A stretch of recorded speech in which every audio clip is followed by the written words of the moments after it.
realizar las ubicaciones de los ruidos cardíacos. Primero vamos a ubicar la zona del manubrio, que vendría a ser esta parte. Luego vamos a seguir avanzando todo el cuerpo del manubrio. ¿Ya? Entonces acá vamos a ubicar siempre el ángulo de Lois, que vendría a ser esta zona. Ahora, para el primer flujo aórtico, nos vamos a guiar, vamos a iniciar aquí.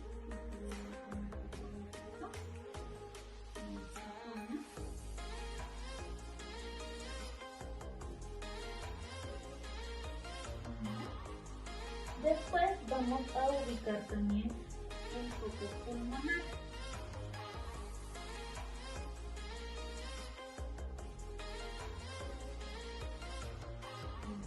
Pulmonar.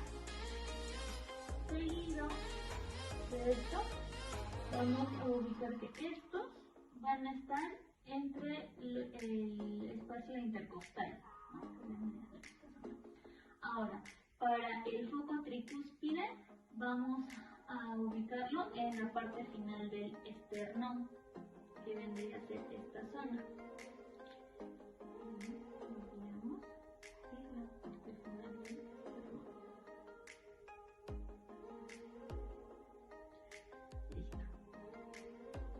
Ahora, para nuestro foco mitral, vamos a ubicarlo entre la quinta y la sexta costilla.